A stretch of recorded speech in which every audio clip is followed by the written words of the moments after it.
Hi guys, I'm here to do another movie review video today. I don't know if you guys like these. Let me know if you do in the comments, please, or give it a thumbs up, something, so I'm aware, because I love doing these. I love sharing my opinions on movies, books, whatever, seasons of TV shows. It kind of depends on what's happening, but my list of movies I've watched recently is like really big for some reason, and I just wanted to share my opinions. So let's get started. The first movie is The Shape of Water, the Academy Award winner. I watched it before it won and I was like 100% sure it would win. I loved it. Oh my god. It was so powerful and moving and amazing. The acting was good, the story was good. It was different too, which was really refreshing, because I feel like sometimes for an Academy Award winning movie, it's boring as hell. And sometimes it's just very repetitive, like I feel like the stories happened before, and this just felt really different to me. I feel like part of me, if you ever seen the movie Splash with Tom Hanks, it was like the reverse version of that. I really loved it. I thought it was beautiful, beautifully filmed, acting was all fantastic. I was just so impressed with it. Okay, next, Lady Bird. Not my favorite. I mean, the acting was really good, I liked the story, it was good, but I just didn't see it as like an Academy Award movie. I feel like it was more about the characters and the plot, and that's fine. It didn't shout out to me. It wasn't like life-changing. It was a good movie, and I really like Aunt Jackie from Roseanne. I think she's an amazing actress. Home Again with Reese Witherspoon. Not my favorite. I really wanted to watch it because I like Reese Witherspoon. The guy in it was really cute, and also because it is made by like the same people who made It's Complicated, I think, and I love that movie. And that part of it I really love. I think it's a really cute, kind of like your parents could watch it, like your mom and her friends would go watch it. It's cute, it's funny. It's not my favorite movie. I enjoyed watching it for sure, but it wasn't like I said, it wasn't life-changing. It made me smile though. Like if you want a feel-good movie, that's a feel-good movie. I don't know why I watched this movie. It's called True Story. It's with James Franco and Jonah Hill. It was made in 2015, and I don't get it. I can't even believe this movie was ever made. I guess because they're just like comedians. I don't say just comedians, like they've both done serious movies and done well, but because I usually like them as comedians, and you know, This Is the End, when they were in that, like I just have a hard time thinking of them like in a serious role, and this was like a murderer and like really intense stuff, and like it was hard for me to get through. The ending was really disappointing, and it was just, there's like a lot of gaps and it moved really slow, and it just wasn't my kind of movie personally. Greatest Showman. I am surprisingly impressed with it. I am not one for musicals. I didn't like La La Land. It wasn't my favorite thing. It wasn't awful, but like I wouldn't watch it again. It wasn't like as amazing as people said it was, but The Greatest Showman, I was very surprised. Again, I don't think it was my favorite. Like, I don't think I love it as much as some people are like, I've watched it 4 times in a month. I'm like, why? I thought it was really good. I was surprised at Zac Efron. I love Zendaya. Hugh Jackman was great. Like, everyone was really great. The acting was good. The music was good. A lot of times in musicals, I'm like, can I fast forward through the songs? And I didn't get that feeling. I thought the plot was really nice, surprising. I thought that the story, like the whole plot, like I just said that, but the whole, like from beginning to end, it kind of like was wrapped up really well. It wasn't, the thing is, it wasn't anything groundbreaking. Like, I don't want to say I could foresee the end of the movie. There was definitely surprising parts to me, but it just like felt like it had been done before. Like, it wasn't that unique. Like, the musical part was unique, and some of the plot was, but like the main character and like what happens with him, like it kind of felt done before. But it was really good. Like, I would definitely watch that again. I Snatched with Goldie Hawn and Amy Schumer. I think it's the right person. I thought it was really funny. I heard some like bad things about it. I thought it was pretty good. It was like the last year's Mother's Day movie or something. I love Goldie Hawn, and I don't know, I laughed out loud. I thought there was a really funny moments. It was shocking. It wasn't anything like super great, but I thought it was funny. I would totally watch it if it was on. One of my favorite ones on this list, it's like literally right up there with The Shape of Water, is A Monster Calls. This came out, what, 2 years ago? Oh my god, I want to cry just thinking about it. It was the most beautiful movie. Kind of shows how a child deals with the death of someone, like their mother or their father, their parent, and Felicity Jones, Sigourney Weaver, and I was like, this is probably the first movie I like full on cried at recently. Like, I was bawling tears, like bawling, sniffling. Like, I had a whole thing of tissues next to me. Like, I have not cried that much in so long. The kid who plays the main character, why have I never seen this kid in anything before? He is amazing. I really hope he continues to act. Something about me, like I do cry a lot more when it has to do with kids or animals and stuff than like romance. But this movie just, oh my god, it like breaks your heart, but it kind of doesn't. And, oh, it was so good. If you haven't seen A Monster Calls and you need a good old cry, it's a good one to watch. Another one I watched was Everything Everything. Not my favorite again. I really liked the actors. It was kind of like a cute teen movie. I liked the story. I was definitely surprised by what happened. I got about halfway through. If you don't know, it's about a girl who is sick and like she can't leave her house but like wants a normal life. That's kind of the gist. But it was surprising. Like I kind of thought, oh, I could see what's gonna happen, like blah blah blah, but I didn't. Like I guessed the ending and I couldn't, like I didn't guess it right, and I was very surprised. I thought it was actually pretty good. I just didn't like how, I don't say fake it felt, but it was like, who has that kind of money? Like it was kind of like when you're watching, like you like it, but like a better movie wouldn't make me think those things, if that makes sense. Oh wait, this one was really good. It's a Netflix original. It's called Irreplaceable You. Wow, this one was good. It was like another one where I cried for sure. I can't remember the actress's name, but I've seen multiple movies with her in it and she's gorgeous. She's an amazing actress. The only thing I didn't like about this movie was that it's narrated. And not like the whole thing obviously, but like I don't like narration in movies. It's just, it kind of throws me off. But it's a very, very sad movie. Like it's very, like the whole plot and like the whole thing that's happening in the movie is very sad. But they do it in a real way. Like they have a lighthearted side of it. And it feels like, I guess some people would look at it and think, oh, that's done in bad taste. But for me, it felt very real, like in real life when horrible things happen with your family or anything like that. Do you really mope around and just be depressed all the time? Or you want to laugh and you want to have moments of joy and like funny things? Like it felt very real to me and I thought it was amazing. If you haven't watched Irreplaceable You on Netflix, watch it. Oh, Unforgettable with Katherine Heigl. You know, I used to really like Katherine Heigl, but more recently she's just, I don't know, maybe it's just the role she's playing, but it's very repetitive. It's like a murder mystery, an action, kind of like that movie Obsessed with Beyonce. It's very similar to that. It's just, it was creepy and weird and like, I didn't like it. Another Netflix one was When We First Met. I can't remember the actors in it. It's called When We First Met and it's like a romantic comedy. It's kind of like Groundhog Day mixed with, I don't know, a romance.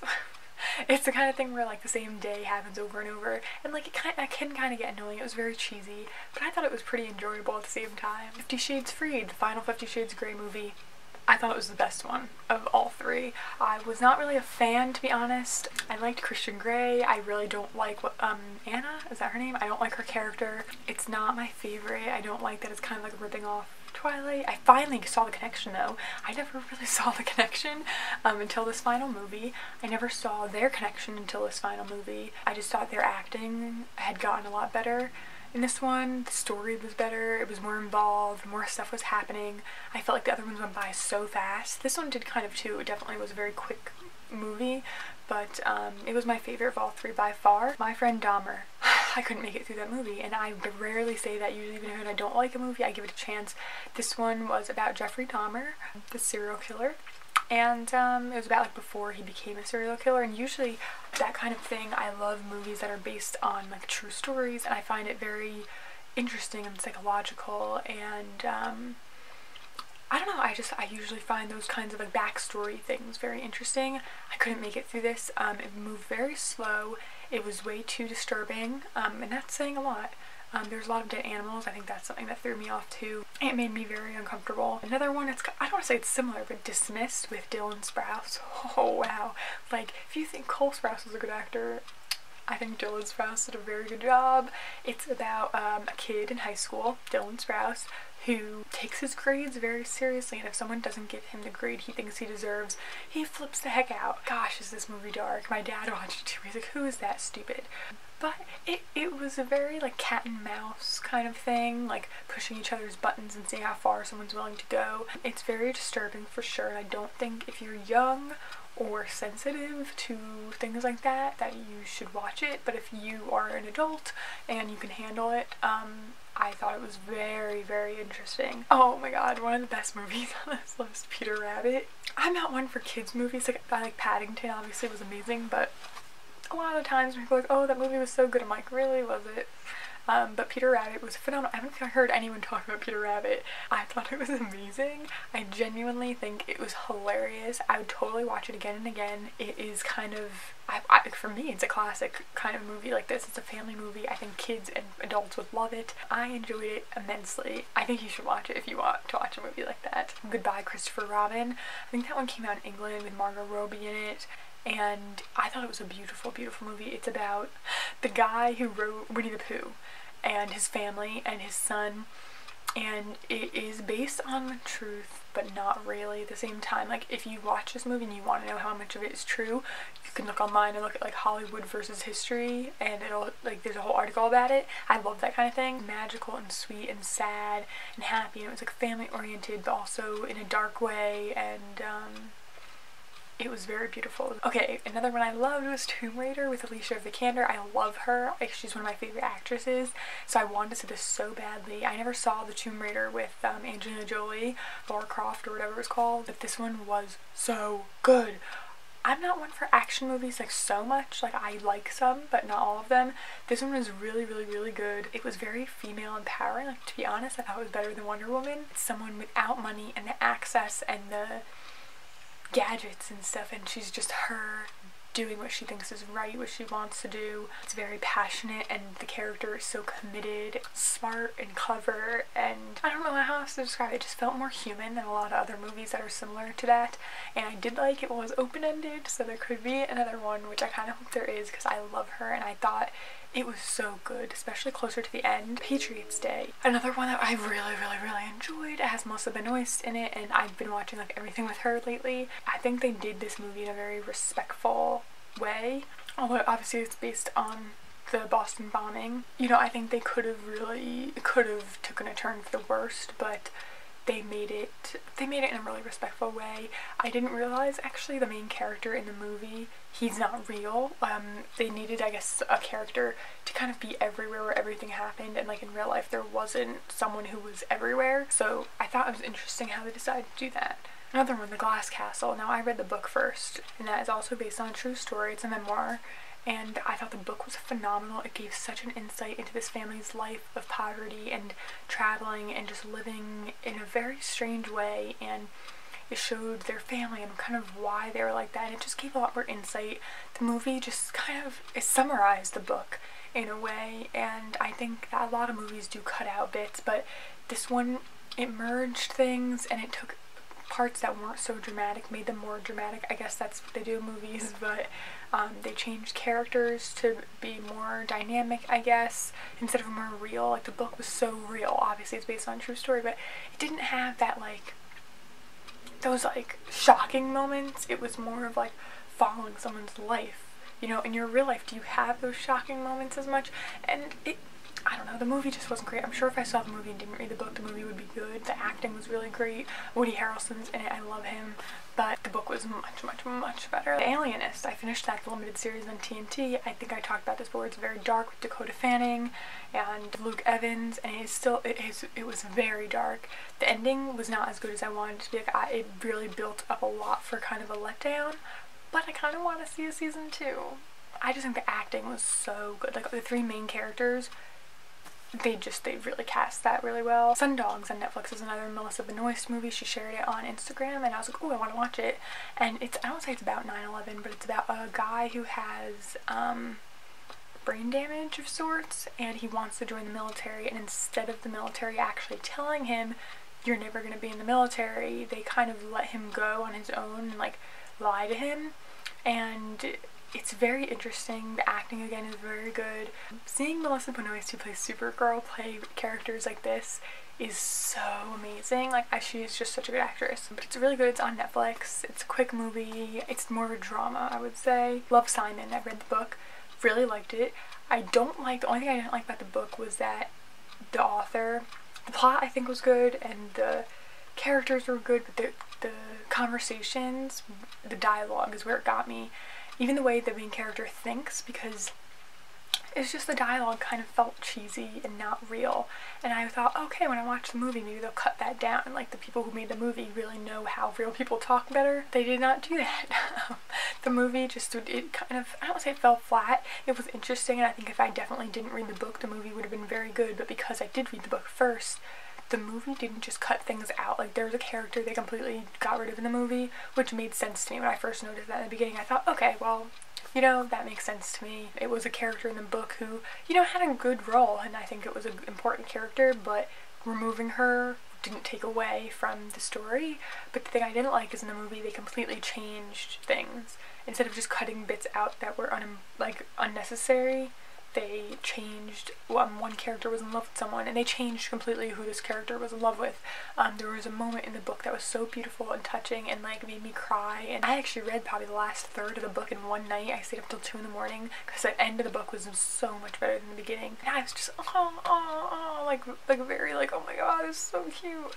And the movie, I didn't do that. They made more private and romantic moments in the book, more public and like big and like stretched out in the movie, and maybe that's like a personal preference of mine. I'm not into like public displays of like, I love you, you know. I'm much more into like the private, like more one-on-one time, and in the book it did feel more real, and in the movie it was more dramatized, and I just I don't know, but I do like the actor, so there's that. Oh, another thing, in the movie Jennifer Gardner and Josh Duhamel played parents of teenagers.